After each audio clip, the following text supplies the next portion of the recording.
ఎప్పుడు మాట్లాడే తల్లి దేవుని విషయాలే సహోదరి సూర్యకాంత గారు మాట్లాడేవారు. ఆత్మీయంగా సహోదరి ఉండేవారు. దేవునిలో ఆత్మీయంగా సోదరి సాగారు. మరి చివరి వరకు తమ విశ్వాసాన్ని కాపాడుకున్నారు. నాకు బాగున్న టైంలో అనిల్ ఫోన్ చేసి, అయ్యగారు బాగోలేదండి అమ్మకి, ప్రార్థన చేయండి అంటే రాత్రే ప్రార్థన చేసాం. తెల్లారి ఆదివారం తెల్లారి 4:30కి ఆమె సహోదరి ప్రభునందు నిద్రించారు.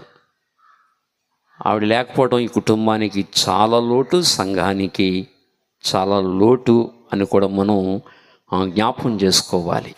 13వ వచనాన్ని ఒకసారి మనం చదువుకుందాం. 1 తెస్స 4:13 అండి. సహోదరులారా, నిరీక్షణ లేని ఇతరుల వలె మీరు దుఃఖపడుకుండు నిమిత్తము నిద్రించుచున్న వారిని గూర్చి మీకు తెలియకుండుట మాకిష్టము లేదు. చిన్న మాట ప్రార్థన. పరిశుద్ధుడైన తండ్రి, చదవబడిన లేఖన భాగమును మా వినికిడిలో మీరు ఆశీర్వదించి దీవించండి. ఈ సమయంలో ప్రియా సహోదరి సూర్యకాంతం గారిని బట్టి మీ సన్నిధిలో వారిని జ్ఞాపకం చేసుకుంటూ, వారి లోకాన్ని విడిచిపెట్టారు, మీ యందు నిద్రించారు, మీ సాన్నిధ్యానికి వారు చేరుకున్నారు, విశ్రాంతిలోకి వెళ్ళారు. కనుక వారిని జ్ఞాపకం చేసుకుంటూ, వారు విడిచి వెళ్ళిన వారి భర్త గారు నాగేశ్వరరావు గారు, వారి 3 కుమారులు, కోడండ్రు, మనవలు, మనవరాండ్రు, ఇంకా కుటుంబ రక్త సంబంధులు, బంధుమిత్రులు ఈ చక్కటి కూడికను, ఆదరణ కూడికను ఏర్పాటు చేశారు. దైవజనులందరూ వేదికను అలంకరించారు. నేను కూడా కొన్ని నిమిషాలు నీ పక్షంగా నిలబడి కొన్ని మాటలు అందించినయుండగా మా అందరితో మాట్లాడమని, కుటుంబానికి తగిన ఆదరణ, ధైర్యము, ఓదార్పుని మీరు దయచేయమని, మీ నూతన నిబంధన రక్తం చేత మమ్మల్ని కడిగి శుద్ధీకరించి కొంత సమయం వాడుకుని మహిమ పొందమని కోరుకుంటూ యేసు ప్రభు శక్తి కలిగిన నామములో ప్రార్థించి వేడుకొనుచున్నాము తండ్రి. ఆమేన్, ఆమేన్. పిల్లరా, చదవబడిన లేఖన భాగములో ఒక విషయాన్ని మనం నేర్చుకుందాం. ఈ 13వ వచనంలో అంటాడు, నిద్రించుచున్న వారిని గూర్చి మీకు తెలియకుండుట మాకిష్టము లేదు. అంటే నిద్రించుచున్న వారిని గూర్చి మనకి తెలియాలట. దేవుని ఉద్దేశం అది. అంటే నిద్రించుచున్న వారిని గూర్చి మనకు తెలియాలి. అంటే ప్రభువుని నమ్ముకుని మరణించిన వారు ఎక్కడికి వెళుతున్నారు, వాళ్ళు ఎక్కడ ఉండబోతున్నారు, వాళ్ళ జీవితాలు ఎక్కడ గడపబోతున్నారు అనే విషయాలు మనకి తెలియాలి అని దేవుడు ఆశిస్తున్నారు. వాళ్ళు ఎక్కడుంటున్నారు, వాళ్ళ జీవితాలు ఎక్కడ గడపబోతున్నారు, వాళ్ళు ఎక్కడ ఏ స్థాయిలో ఏ స్థితిలో వాళ్ళు ఉండబోతున్నారు అనే విషయాలు దేవుడు మనకి తెలియచేయాలి, మానవ జాతికి తెలియచేయాలి అనేదే దేవుని యొక్క ఆలోచన. అందుకే నిద్రించుచున్న వారిని గూర్చి మీకు తెలియకుండుట నాకిష్టము లేదంటాడు పౌలు. అంటే పౌలు అంటున్నాడంటే పరిశుద్ధాత్మ ప్రేరేపణ బట్టి దేవుడే చెప్తున్నాడు ఆ మాట. మీకు తెలియాలి, ప్రభుని నమ్ముకుని చనిపోయిన వారు ఎక్కడుంటారో మీకు తెలియాలి అనేది దేవుని యొక్క ఆలోచన. సూర్యకాంతం గారు ప్రభువునందు నిద్రించారు. ఇది నిద్ర.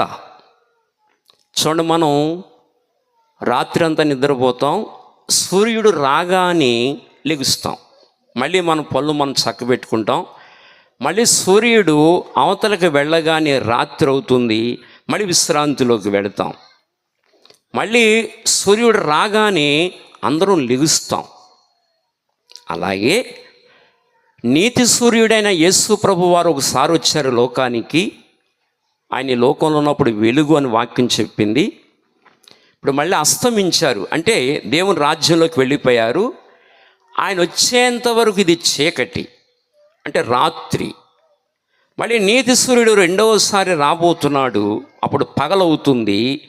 అప్పుడు నిద్రించిన వారు అనగా ప్రభువునందు మరణించిన వారు అందరూ తిరిగి లెగుస్తారు అని ఈ సత్యం బైబిల్ మనకు నేర్పిస్తుంది. దయవుంచి చూడండి, యెషయా గ్రంథము 26:19 చెప్తాడు ఆ మాట. యెషయా గ్రంథము 26:19 ఒక చక్కటి మాట తెలియజేస్తున్నాడు. చదువుతారు ఒకసారి తొందర.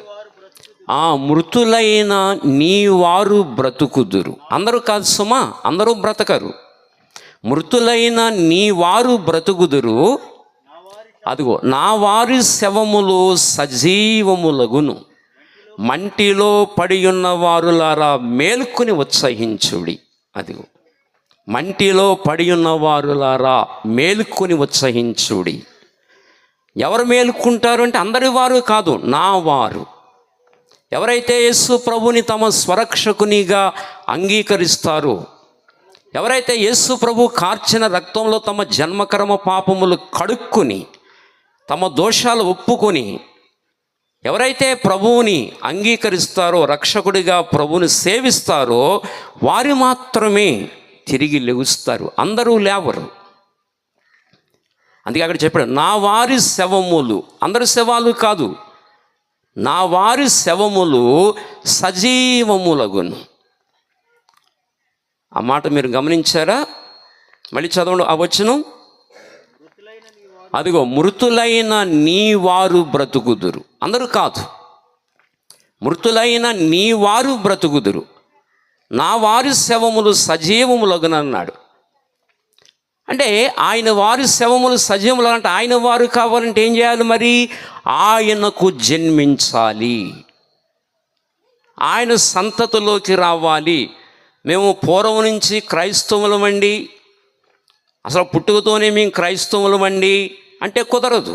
నువ్వు తిరిగి జన్మించాలి. తిరిగి జన్మిస్తేనే ఆయన దగ్గరికి వెళ్ళేది. ఆయన వాడివి కావాలి. మేము పూర్వం నుండి క్రైస్తవులమేనండి, అసలు క్రైస్తవ కుటుంబాలనే పుట్టామండి, క్రైస్తవ వొకాబులరీ మాకు తెలుసండి అంటే కుదరదు. క్రైస్తవ సాంప్రదాయాలు తెలుసండి అంటే సరిపోదు. నువ్వు తిరిగి ఆయనకు జన్మించాలి. నువ్వు ఆయన వాడువు కావాలి. నా వారి శవములు సజీవములగునన్నాడు. ఆయన వారు ఎలాగవుతామంటే ఆయనకు తిరిగి జన్మించాలి. నీవు నూతన జన్మ నీ జీవితంలో కలగాలి. నువ్వు తిరిగి జన్మించాలి, ఆయనకు నువ్వు పుట్టాలి, అప్పుడు ఆయన వాడు అవుతావు. నేను మా తండ్రి గారికి జన్మించాను. మా తండ్రి గారు రామదాలపల్లి వీరభద్రాచార్యులు. నేను ఆయనకు పుట్టాను, నేను ఆయన సంతతి, నేను ఆయన వాడను, నేను ఆయన జీన్స్కి పుట్టాను. అలా నీవు కూడా ఆయన జీన్స్కి పుట్టాలి. పుడితేనే దేవుని రాజ్యానికి వారసుడు కాగలుగుతావు, లేకపోతే దేవుని రాజ్యానికి వెళ్ళరు. నువ్వు క్రైస్తవ సాంప్రదాయంలో ఉండవచ్చు, క్రైస్తవ ఆచారంలో ఉండవచ్చు, పుట్టుకతోనే క్రైస్తవుడిగా పుట్టవచ్చు, కానీ దేవుని రాజ్యానికి వారసుడివి కావు. నువ్వు తిరిగి జన్మిస్తేనే దేవుని రాజ్యానికి వారసులు కాగలుగుతారు. ఈ పరమ సత్యాన్ని మనసులో మనం లోతుగా గ్రహించాలి. తిరిగి జన్మించాలి, అప్పుడే దేవుని రాజ్యంలో ప్రవేశిస్తాం. యేసు ప్రభువారు నికోదేముతో చెప్పిన మాట అదే. ముసలివాడు ఎలా మళ్ళీ తల్లి గర్భంలో ప్రవేశిస్తాడు అని అడిగాడు. నువ్వు ఇశ్రాయేలుకి బోధకుడు అయింది, ఈ మాటలు నీకు తెలియవా అని అడిగాడు. వాడు క్రొత్తగా జన్మించడం అంటే అర్థం ఏంటంటే ఆత్మ ద్వారా నీటి ద్వారా జన్మించాలని. అంటే దాని అర్థం ఏమిటంటే మారు మనసు పొందాలి, పాపక్షమాపణ కొరకు బాప్తిసం తీసుకోవాలి, పాపములన్నీ క్షమించబడాలి, కడగబడాలి, పరిశుద్ధులు కావాలి. అప్పుడు దేవుని రాజ్యానికి వారసులవుతారు. నూతనంగా తిరిగి జన్మించాలి. అందుకే ప్రభు అన్నమాట, ఒకడు క్రొత్తగా జన్మిస్తేనే కానీ, సరే మాట, ఒకడు క్రొత్తగా జన్మిస్తేనే కానీ దేవుని రాజ్యంలో ప్రవేశించలేడని మీతో నిశ్చయముగా చెప్పుచున్నాను అని ప్రభు అన్నారు. క్రొత్తగా తిరిగి జన్మించాలి, అప్పుడే దేవుని రాజ్యంలోకి వెళతారు. మరి సూర్యకాంతం గారు తిరిగి జన్మించిన వ్యక్తి అనుభవం ఉంది తల్లి జీవితంలో. అందుకనే వారు ప్రభునందు నిద్రించారు. ఆ ప్రభు దగ్గర వారు హాయిగా ఉంటారన్న వాస్తవాన్ని కూడా మనం ఈ సందర్భంగా జ్ఞాపకం చేసుకోవాలి. అంచేత ఆయన సంతతిలోకి మనం రావాలి. అప్పుడే నా వారి శవములు సజీవములగును అన్నాడు. ఇంకో మాట, మంటిలో పడి ఉన్న వారులారా, సరే, మంటిలో పడి ఉన్న వారులారా మేలుకొని ఉత్సహించుడి. ఈ మాటే పౌలు కోట్ చేశాడు. మంటిలో పడి ఉన్న వారులారా మేలుకొని ఉత్సహించుడి అంటే ప్రభు వచ్చినప్పుడు మంటిలో పడి ఉన్నవారు, మట్టిలో సమాధిలో ఉన్నవారు తిరిగి లెగుస్తారు. ప్రభు వచ్చినప్పుడు తిరిగి లెగుస్తారు. ఆ మట్టిలో ఉన్నవారు ఆయన వారు తిరిగి లెగుస్తారు. కారణం ఏంటంటే ప్రభు తిరిగి లేచారు కనుక. ఏమండి, ప్రభు మరణాన్ని జయించి తిరిగి లేచారు కనుక ఆయన కూడా మనల్ని లేపుతారని వాక్యం చెప్తుంది. కొరింథీయులకు రాసిన మొదటి పత్రిక 6వ అధ్యాయము 14వ వచనము, 6:14. దేవుడు ప్రభువుని లేపెను, సరే, మనలను కూడా తన శక్తి వలన లేపును. దేవుడి నామానికి మహిమ కలుగును గాక. దేవుడు ప్రభువుని లేపెను, ఇది ఎంతో వాస్తవం. ఇది దేవుడు ప్రభువు లేపెను, అలాగే తన శక్తి వల్ల మనల్ని కూడా లేపును. సమాధిలోంచి మనల్ని కూడా లేపుతాడు ఆయన వచ్చినప్పుడు మనందరినీ తిరిగి మళ్ళీ తీసుకుని వెళ్తాడు. కనుక ఈ మరణం గురించి మనం ఎవరు కూడా చింతించకూడదు. కారణం ఏంటో తెలుసునా?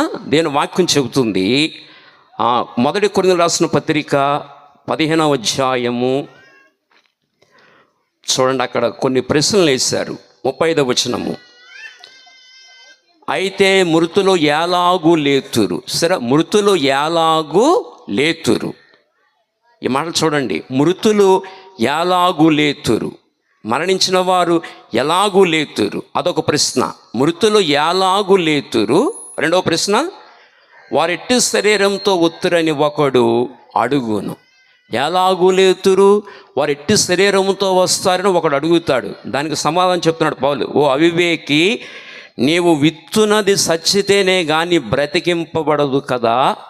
నువ్వు విత్తినది చచ్చితేనే కానీ బ్రతికింపబడదు కదా. నువ్వు విత్తు దానిని చూడగా అది గోధుమ గింజైనను సరే, మరి ఏ గింజైనను సరే, ఒట్టి గింజనే విత్తుచున్నావు కానీ పుట్టబోవు శరీరమును విత్తుటలేదు. చూడండి, ఏ విత్తనమైనా సరే, ఏమండి డీబీలు ఆగిపోయినాయి.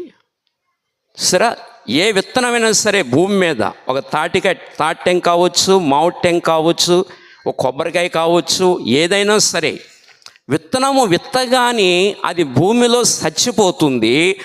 ఆ తర్వాత ఏం జరుగుతుందంటే, తర్వాత మాట 38వ వచనము, అయితే దేవుడే తన చిత్త ప్రకారము నీవు విత్తిన దానికి శరీరము ఇచ్చును, మరియు ప్రతి విత్తనమునకును దాని శరీరము ఇచ్చుచున్నాడు. ఈ మాట మీరు గమనించారా? ప్రతి దానికి, ప్రతి విత్తనానికి దేవుడే ఆ శరీరాన్ని ఇస్తున్నాడు. ఇప్పుడు మామిడి టెంక విత్తాం, తర్వాత ఏ చెట్టు వస్తుంది? దాని కాండం, దాని ఆకులు, దాని కాయి, ఇదంతా పెద్ద చెట్టు వస్తుంది. ఒక టెంక నాటితే కొన్ని వేల మామిడికాయలు కాస్తుంది, పెద్ద చెట్టు వస్తుంది అన్నమాట అండి. వింటున్నారా? దేవుడు తన చిత్త ప్రకారం ఆ విత్తనానికి ఆ శరీరం ఇచ్చాడు.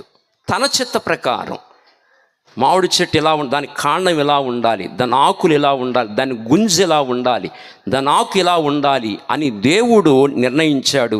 ఆ శరీరాన్ని ఆ మామిడి టెంకకి ఇచ్చాడు.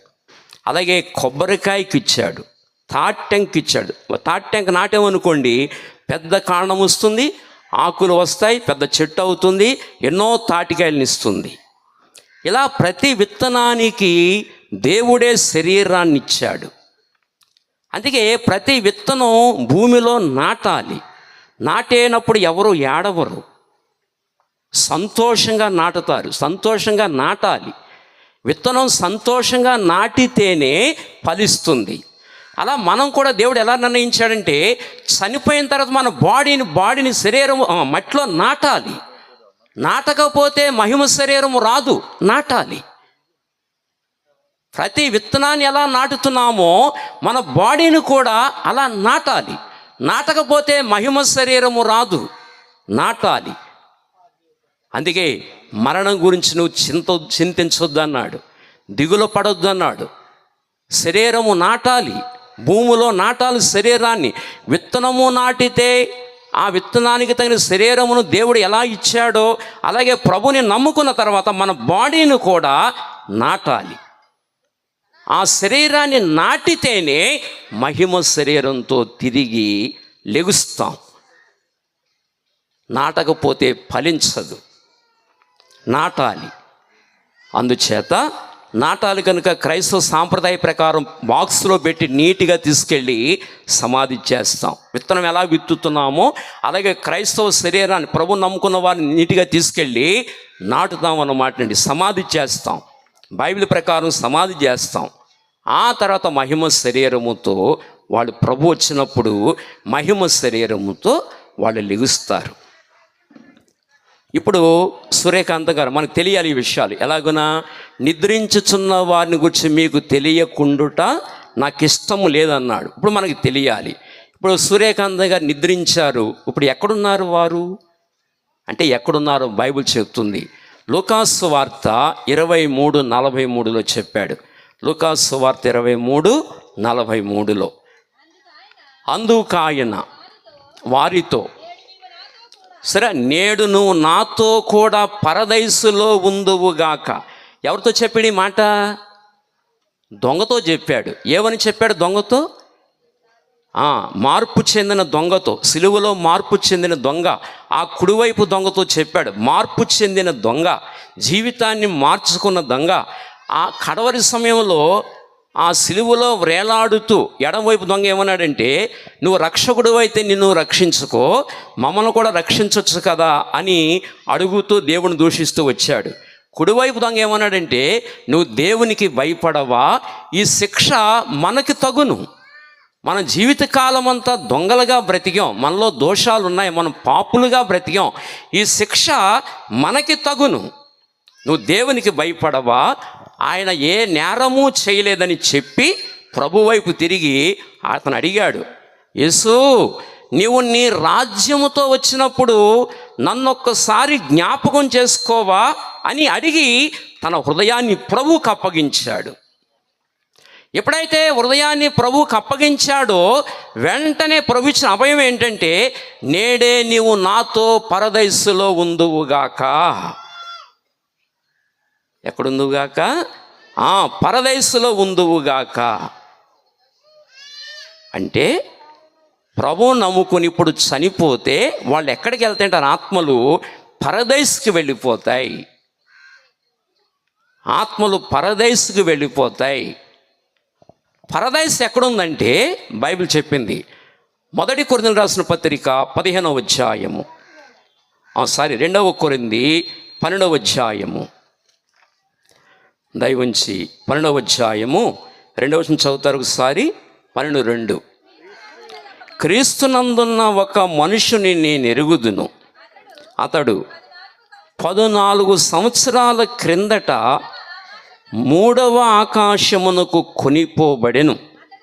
అతడు శరీరముతో కొనుపోబడెనో నేను ఎరుగను, శరీరము లేక కొనుపోబడెనో నేను ఎరుగను, అది దేవునికే తెలియను. అట్టి మనుషుని నేను ఎరుగును, అతడు పరదైసులోనికి కొనిపోబడి. అది ముందు 2వ వచనంలో ఏమన్నాడంటే 3వ ఆకాశమునకు కొనిపోబడిన అన్నాడు. 3వ ఆకాశము కిందకు వచ్చేసరికి దాన్ని ఏమన్నాడంటే పరదైసు అన్నాడు. 3వ ఆకాశము. 3వ ఆకాశాన్ని మనం ఎలాగ వివేచించగలుగుతామంటే, ఇప్పుడు కనిపించేది ఒక ఆకాశము, ఇది కనిపించే ఆకాశము. 3వ ఆకాశము అని లేఖనం పేర్కొందంటే చూడండి, 3వ ఆకాశం అంటే దాని మధ్యలో ఇంకొక ఆకాశం ఉంటుంది. ఆ తర్వాత 3వ ఆకాశము, దాన్ని 3వ ఆకాశము అని పేర్కొంది బైబిల్. ఇప్పుడు మీరు ఈ లోకాన్ని వివేచించండి, పరిశీలించండి ఒకసారి. ఇది ఆకాశము మనకి అందని ఎత్తులో ఉంది. మనకి ఇవాళకి శాస్త్రవేత్తలకి అది ఎంత దూరంలో ఉంది ఇవాళకి తెలియదు. ఈ ఆకాశము క్రింద ఉన్న గోళాలు ఎంత ఎత్తులో ఉన్నాయో ఇవాళకి తెలియదు. కాంతి నక్షత్రాలు ఆ దూరాన్ని మనం కనిపెట్టలేకపోయాం కనుకనే ఆ యొక్క కాంతి వేగాన్ని సంవత్సరాల్లో కొలిచారు. మన వల్ల అవ్వట్లేదు. ఇవాళకి నక్షత్రాలు ఎంత దూరంలో లెక్క తెలియలేదు ఇవాళకి. ఏది ఈ ఆకాశము కింద ఉన్న నక్షత్రాలు, గోళాలు లెక్క తెలియలేదు. అసలు దాని ఎత్తు ఎంత ఇవాళకి ఎవరికి అడ్రస్ దొరకలా, ఇవాళకి దొరకలేదు. కనుక అక్కడున్న ఆకాశము, దాని కింద భూమి. ఇదిగో మనం అందరం సంచరిస్తున్నాం, ఈ భూమి మీద మనం బ్రతుకుతున్నాం, ఈ భూమి మీద మనం సంచరిస్తున్నాం. ఇదిగో మేము ఎక్కడో భీమవరం నుంచి వచ్చాం. మా సోదరులు కొంతమంది భీమవరం నుంచి, చిన్నమేర, వేంపాడు నుంచి సంఘస్థులు అందరూ వచ్చారు, స్థానిక సంఘస్థులు వచ్చారు. ఇదిగో దైవజనులు పాలకుల నుంచి వచ్చారు. పాలకులు సార్ మీది పాలకుల నుంచి వచ్చి ఇలాగున అనేక ప్రాంతాలు ఈ భూమి మీద సంచరిస్తున్నాం. ఆకాశం ఎక్కడో ఎత్తులో ఉంది. అలాగే రెండవ ఆకాశం, ఖచ్చితంగా ఆకాశం ఉంది అంటే ఖచ్చితంగా మీరు ఒకటి వివేచించాలి, భూమి ఉంటుంది అని అర్థం. అది ఇక రెండవ ఆకాశము ఇంకా అదెంత ఎత్తులో ఉందో తెలీదు, అది చాలా ఎత్తులో అది ఉంటుంది, దాని భూమి ఉంటుంది, అది రెండవ ఆకాశము. దానిపైన మూడవ ఆకాశము, అది ఇంకెంత ఎత్తులో ఉందో దాని భూమి ఎక్కడుందో. ఇది మూడవ ఆకాశమునకు కొనిపోబడెను, అది పరదైసు. బాగా వినాలి. చనిపోయిన వారు ఎక్కడుంటారో మీకు తెలియకుండా నాకు ఇష్టం లేదన్నాడు పౌలు. నేను మూడవ ఆకాశమునకు కొనిపోబడి తిని అన్నాడు. దానికి మూడవ ఆకాశానికి ఏం పేరు పెట్టాడంటే పరదైసు. పరదైసుకే మరొక పేరు దేవుని వాక్యం చెప్పిందంటే 148వ కీర్తన 4వ వచనము, 148:4, 148:4 తొందరగా. పరమాకాశములారా, ఈ పరదేశకే మరొక పేరు పరమాకాశము, పరమాకాశములారా అని పిలిచాడు. ఏ ఆకాశం అది? అవును, పరమాకాశములారా. అక్కడ దూతలు నివసిస్తారు. పరదేశు ఆ ప్రాంతంలో ఉంది. కనుక ప్రభువునందు నిద్రించిన వారిని ఆత్మల్ని ఎక్కడ తీసుకెళ్తాడంటే పరదేశుకు తీసుకుని వెళ్ళిపోతాడు. ఇంకొక విషయం కూడా మీకు గమనించాలి. ప్రకటన 2:7, ప్రకటన 2:7 తొందరగా చూడండి. ప్రకటన 2:7, చెవిగలవాడు ఆత్మ చెప్పుచున్న మాట వినుగాక, జయించువానికి జయించువానికి దేవుని పరదైసులో ఉన్న జీవవృక్ష ఫలములు భుజింపనిత్తును. జయించువానికి దేవుని పరదైసులో ఉన్న జీవవృక్ష ఫలములను భుజింపనిత్తును. ఒకప్పుడు ఈ జీవవృక్షం ఎక్కడ ఉంది? ఒకప్పుడు ఏదెను తోటలో ఉంది ఈ జీవవృక్షము. ఒకప్పుడు ఇది ఎక్కడుందంటే ఏదెను వనము. దయవుంచి ఆదికాండము 2వ అధ్యాయము దయవుంచి మాటలు చూద్దాం ఒకసారి. ఆదికాండము 2వ అధ్యాయము ఈ మాట ఒకసారి చూద్దాం. 8వ వచనము, దేవుడైన యెహోవా తూర్పున ఏదెనులో ఒక తోట వేసి తాను నిర్మించిన నరుని దానిలో ఉంచెను. దేవుడైన యెహోవా ఒక తోట వేసాడట. ఆ తోట చాలా రమ్యముగా ఉంటుంది. ఆదాము అవ్వలు నివసించారు ఆ తోటలో. ఆ తోట చాలా రమ్యముగా, ఆహ్లాదకరంగా, ఆరోగ్యకరంగా తోట ఉంటుంది. చాలా ఆహ్లాదకరంగా ఉంటుంది.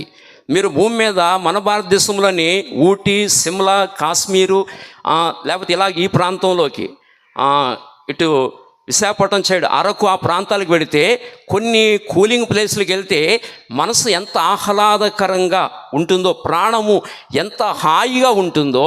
ఇదిగో ఏదెను తోట అంతకంటే హాయిగా ఉండే తోట ఇది. ఆహ్లాదకరంగా ఉండే తోట. దాన్ని వేసినవాడు సామాన్యుడు కాడు, దేవుడైన యెహోవా. అబ్రహాం అంటాడు, దేవుడు దేనికి శిల్పియు నిర్మాణకుడైన పునాదులు గల పట్టణం కొరకు అబ్రహాం ఎదురు చూశాడట. ఆ పట్టణాన్ని పరలోకంలో దేవుడు నిర్మిస్తున్నాడు. ఆ దేవుడే ఈ తోటని వేసినవాడు. ఆ తోట మామూలుగా ఉండదు, అది చాలా ఆహ్లాదకరంగా ఉంటుంది. ప్రాణం చాలా హాయిగా ఉంటుంది, ఎంతో ఉన్నతంగా ఉంటుంది అక్కడ. అమ్మా నా మాటలు వినాలి, శ్రద్ధగా వినాలి. ఎంతో ఉన్నతంగా ఉంటుంది. ఆదాము పాపం చేయలా. ఆ తోటలో పాపం అనేది లేదు. పాపం అనేది భూమి మీదకి రాలా. ఆ తోట చాలా ఆహ్లాదకరంగా, ఆ తోటలో ఆహారానికి మంచిదియు చూపునకు రమ్యమైనదియో వృక్షాన్ని చేశాడు. జీవవృక్ష ఫలాన్ని కూడా చేశాడు. మీరు చూడండి, దైవం 8వ వచనము 9వ వచనము, దేవుడని యెహోవా చూపునకు రమ్యమైనదియు ఆహారమునకు మంచిదియునైన ప్రతి వృక్షమును. చూసారా, చూపునకు ఎలా ఉంటుంది? అది రమ్యమైనది, ఎంతో చాలా ఆనందంగా బ్యూటిఫుల్గా ఉంటుంది, చూడటానికి రమ్యముగా ఉంటుంది కంటికి. తర్వాత ఆహారమునకు మంచిదియు, అసలు ఆ వ్యాధులు బలహీనతలు రాని ఆ మంచి తోట, ఆహారం తింటూ ఉండగా అస్సలు బలహీనతలు కానీ అనారోగ్యాలు కానీ అలాంటి పరిస్థితులు రాని తోటది. ఆహారమునకు మంచిదియు. ఇవాళ ఆహారం అంతా కలుషితమే, ఏ తిన్నా కలుషితమే, అనారోగ్యాలు బలహీనతలు ఏ తిన్నా కలుషితమే. కానీ ఆ తోట ఆహారానికి మంచిదట. అలాంటి వృక్షాలను సృజించాడు దేవుడు. తర్వాత ఇంకోటి, ఆ తోట మధ్యను జీవవృక్షమును, ఆ తోట మధ్యలో జీవవృక్షాన్ని సృజించాడట, జీవవృక్షము. ఆ తర్వాత మంచి చెడ్డలు తెలియనిచ్చి వృక్షమును నేల నుండి మొలిపించెను. ఆ తోట చాలా రమ్యముగా, ఆహ్లాదకరంగా, ప్రశాంతంగా, నెమ్మదిగా ఉంటుంది ఆ తోట. ఆ తర్వాత వీళ్ళ దేవుడు మాట కాదని పాపం చేసిన తర్వాత అప్పుడు తోటలోంచి బయటికి గెంటేశాడు వాళ్ళని. మీరు చూడండి, దయవుంచి 3వ అధ్యాయము 22 కానించి. అప్పుడు దేవుడైన యెహోవా, ఇదిగో మంచి చెడ్డలను ఎరుగునట్లు ఆదాము మనలో ఒకని వంటి వాడాయెను. కాబట్టి అతడు ఒకవేళ తన చెయ్యి చాచి, చూసారా, ఒకవేళ అతడు తన చెయ్యి చాచి జీవవృక్ష ఫలములను కూడా తీసుకుని తిని నిరంతరము జీవించునేమో. ఇప్పుడేమో తినొద్దన్న పని తిని పాపం చేశాడు, పాపం వచ్చేసింది, శరీరం మొత్తం ధర్మం మారిపోయింది, సాతాను తత్వం వచ్చేసింది.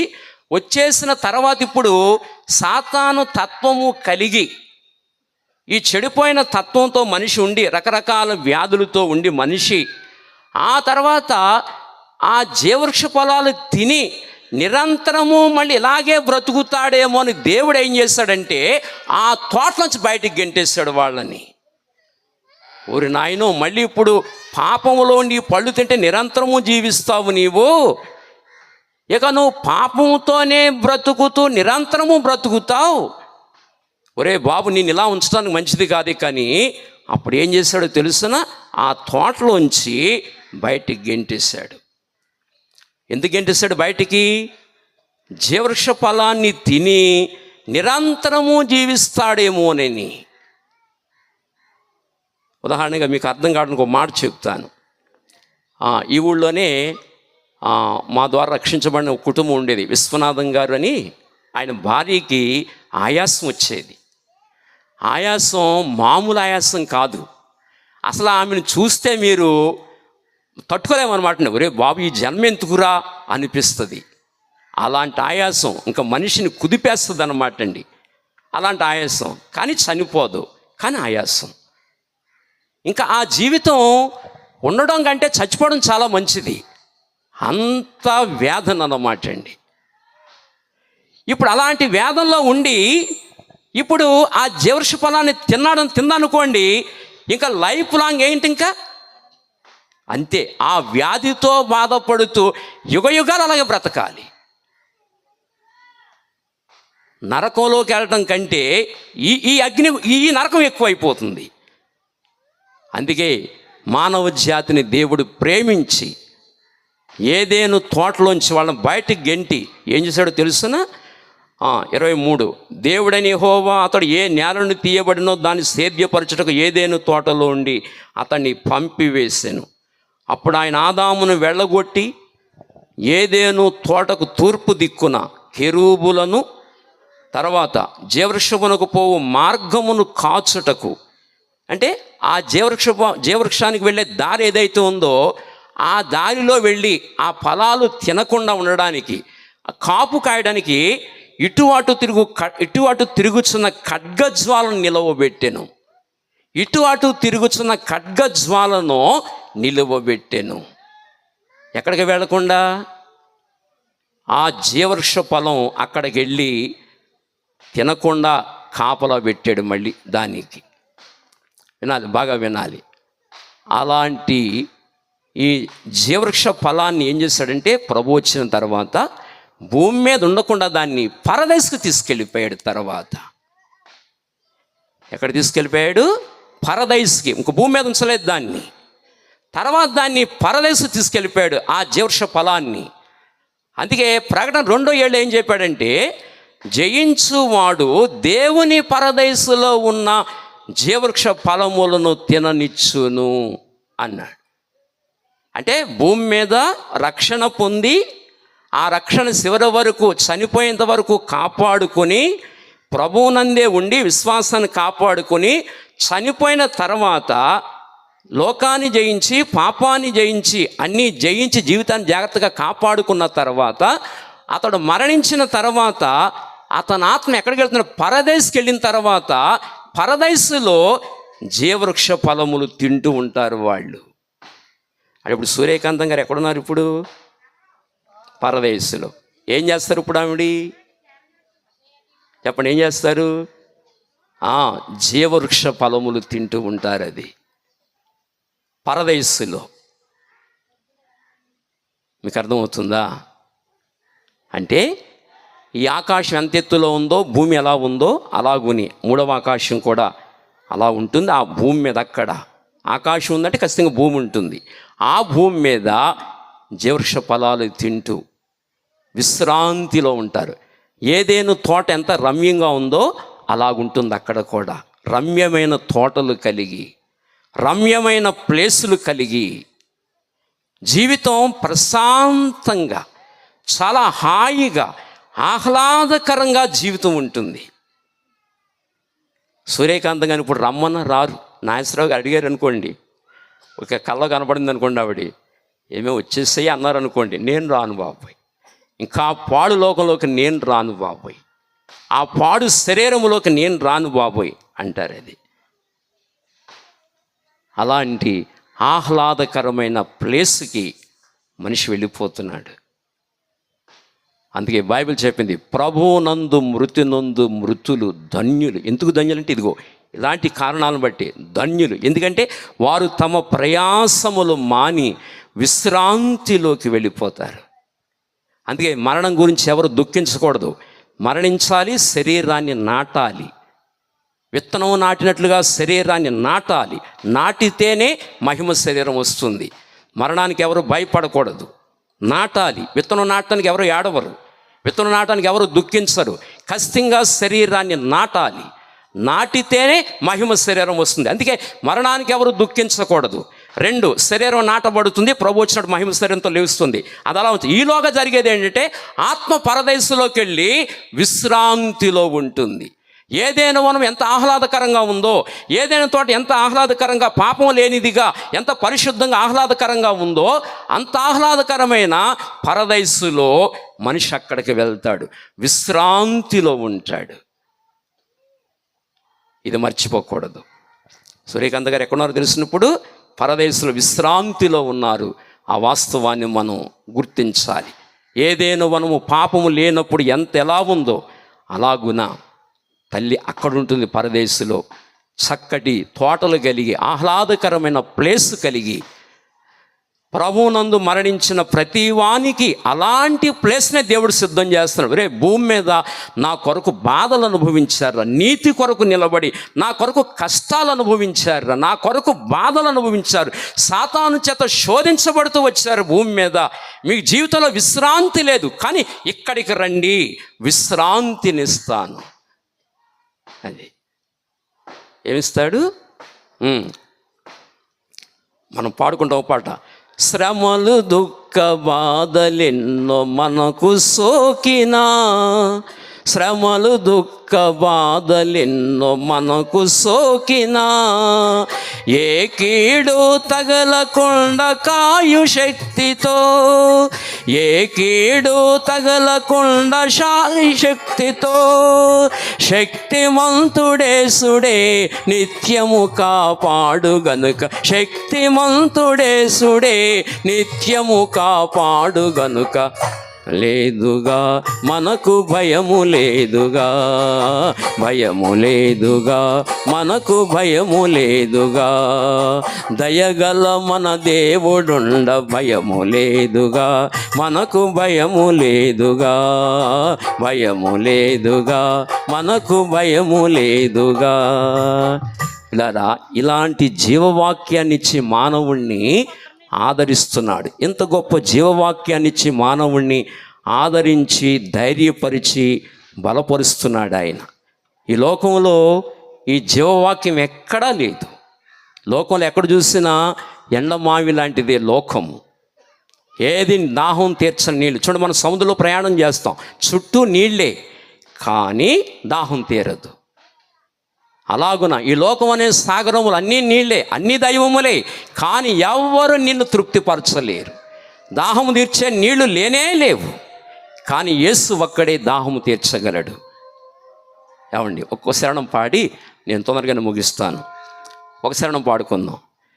ఎండమావి జగమని ఎరిగి పరుగెడ నేలకు యువ మేధావి, ఎండమావి జగమని ఎరిగి పరుగెడ నేలకు యువ మేధావి, 4 దినముల నటన మీదోయి యేసే సత్యము మదిగను మోయి, 4 దినముల నటన మీదోయి యేసే దైవము మదిగను మోయి, ఎండమావి జగమని ఎరిగి పరుగెడ నేలకు యువ మేధావి.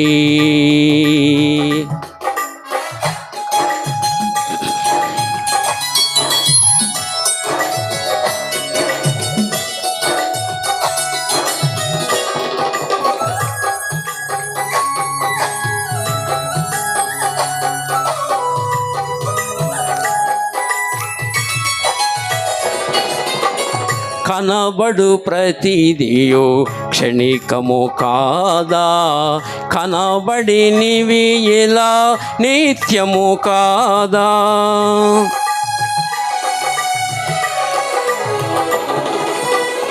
కనబడు ప్రతిదియో క్షణికము కాదా, చూడా హృదయపు నేత్రము తెరువుము వేగా, హృదయపు నేత్రము తెరువుము వేగా, ఎండమావి జగమని ఎరిగి పరుగెడ నేలకు యువ మేధావి, 4 దినముల నటన మీదోయి యేసే సత్యము మదిగను మోయి, 4 దినముల నటన మీదోయి యేసే దైవము మదిగను మోయి, ఎండమావి జగమని ఎరిగి పరుగెడ నేలకు యువ మేధావి, పరుగెడ నేలకు యువ మేధావి, పరుగెడ నేలకు యువ మేధావి. కనుక ప్రభువునందు నిద్రించిన వారు విశ్రాంతి స్థలములో ఆహ్లాదకరమైన ప్లేస్లో ఆనందిస్తూ సంతోషిస్తూ హాయిగా జీవిస్తారు. అందుకే వారు మంచి విశ్రాంతిలో ఉంటారన్న వాస్తవాన్ని ఈ సందర్భంగా మనం గుర్తించాలి. దేవుని పరదేశంలో ఉన్న జీవవృక్ష ఫలాలు తింటూ హాయిగా సంతోషంగా ఆనందంగా ఎంతో ఆహ్లాదకరమైన ప్లేస్లో ఉండి జీవితాన్ని ఆనందంగా గడిపేస్తారు. ఇప్పుడు వరకంటే 2వ రాకడ వరకు ఆత్మలు పరదేశంలో ఉంటాయి. ప్రాణం చాలా హాయిగా ఆహ్లాదకరంగా ఉంటుంది. లేదా అదొక స్టెప్. ఇంకొక స్టెప్ జస్ట్ అలా ఇంటిచ్చి నేను ముగిస్తాను. అదొక స్టెప్. ఇక పరదేశంలో ఉన్న తర్వాత ప్రభు రెండవ రాకడ జరుగుతుంది. రెండవ రాకడ వచ్చినప్పుడు ప్రభు మధ్యాకాశములోకి వస్తాడు. ఇప్పుడు పరదేశంలో ఉన్న ఆత్మలు, తర్వాత భూమిలో ఉన్న శరీరాలు రెండు కలిసి లేచి ప్రభు దగ్గరికి వెళ్ళిపోతారు. ఎక్కడికి వెళ్ళిపోతారు? ప్రభు దగ్గరికి వెళ్ళిపోతారు. ప్రభు దగ్గరికి వెళ్ళిపోయిన తర్వాత అక్కడ బహుమానాలు ఇవ్వడం, తర్వాత తీర్పులు, గద్దింపులు, బహుమానాలు అన్నీ ఉంటాయి. ఏ మహిమ ఇవ్వాలో ఆ మహిమ నిర్ణయించేస్తాడు. అదంతా అయిన తర్వాత అప్పుడు మళ్ళీ పెళ్లి కుమార్తె అనగా పెళ్లి చేసుకుంటాడు. పెళ్లి విందు అవుతుంది, అన్నీ అవుతాయి. అన్నీ అయిన తర్వాత భార్యని తీసుకుని ఇదే భూమి మీదకు వస్తాడు. మళ్ళీ ప్రభు భార్యని తీసుకుని, ఎవరిని తీసుకుని? అప్పుడు సూర్యకాంతం గారిని కూడా తీసుకుని వస్తాడు భూమి మీదకి. ఆయన ప్రభువునందుండి చనిపోయిన వాళ్ళందరినీ కూడా భూమి మీద తీసుకొస్తాడు. అప్పుడు ఏ ప్రవచనాలు నెరవేరుతాయంటే, దైవంచి లూకాసు వార్త ఈ ఒక్క మాట చెప్పి నా తర్వాత దైవజనులు ఉన్నారు, వారు కూడా మాట్లాడతారు. నేను ఒక్క మాట చెప్పి నేను ముగిస్తాను. దైవంచి లూకాసు వార్త 1వ అధ్యాయము, దైవంచి 33వ వచనము లేదా 32 చదవండి. 32. ఆయన గొప్పవాడై సర్వోన్నతిని కుమారుడు అనబడును. మరి వచ్చి ఆ దూత వచ్చి మరియతో మాట్లాడుతుంది. ఏమని మాట్లాడుతుందంటే, ఆయన గొప్పవాడై సర్వోన్నతిని కుమారుడు అనబడును. అంతేకాదు, ప్రభువైన దేవుడు ఆయన తండ్రి అయిన దావీదు సింహాసనమును ఆయనకిచ్చును. దావీదు సింహాసనమును ఆయనకిచ్చును. ఆ తర్వాత ఆయన యాకోబు వంశస్థులను యుగయుగములు ఏలును. ఆయన రాజ్యం అంతము లేనిదై ఉండునని ఆమెతో చెప్పాను. 32లో అంటాడు కదా, ఆయన తండ్రి అయిన దావీదు సింహాసనమును ఆయనకిచ్చును. ఈ వచనం ఎప్పుడు నేర్పుతున్నారంటే, దావీదు సింహాసనం మీద కూర్చోవాలి ఆయన. ఈ వచనం ఎప్పుడు నెరవేరుతుందంటే అపోస్తుల కార్యాలు. ఇంకొక మాట కూడా చూడండి, అపోస్తుల కార్యములు. దైవంచి అపోస్తుల కార్యములు 2వ అధ్యాయము, ఈ మాట చదువుదాం. 30వ వచనం కానించి. అతని సమాధి ఎవరిదంటే దావీదు సమాధి. చనిపోయి సమాధి చేయబడెను. అతని సమాధి నేటి వరకు మన మధ్య ఉన్నది. అతడు ప్రవక్త అయి ఉండెను కనుక అతని గర్భఫలములో నుండి అతని సింహాసనం మీద ఒకని కూర్చుండబెట్టుదును అని దేవుడు తనతో ప్రమాణపూర్వకంగా ఒట్టు పెట్టుకున్న సంగతి అతడు ఎరిగి క్రీస్తు పాతాళములో విడవబడలేదనియు ఆయన శరీరము కుళ్ళిపోలేనిదియు దావీదు ముందుగా తెలుసుకుని ఆయన పునరుద్ధానమును గూర్చి చెప్పాను. దావీదు ఏం చెప్పాడు? పునరుద్ధానమును గూర్చి ఏం చెప్పాడంటే, ప్రభుని గురించి ఏం చెప్పాడంటే మీరు చూడండి. ఏమంటే దైవంచి అతడు ప్రవక్త అయి ఉండెను కనుక అతని గర్భఫలములో నుండి అతని సింహాసనం మీద ఒకరిని కూర్చుండబెట్టుదును. అంటే దావీదు గర్భఫలంలోంచి ఒకడు వస్తాడు. అతని గర్భంలోంచి అతన్ని ఏం చేస్తాడంటే సింహాసనం మీద కూర్చోబెడతాడు. ఏ సింహాసనం అంటే దావీదు సింహాసనం మీద. ఎప్పుడు కూర్చుంటాడంటే దావీదు సింహాసనం మీద ప్రభు రెండవ రాకడొచ్చినప్పుడు. ఎక్కడ కూర్చుంటాడు? దావీదు సింహాసనం మీద కూర్చుని మొత్తం ఈ లోకాన్ని 1000 సంవత్సరాలు ఏలుతాడు.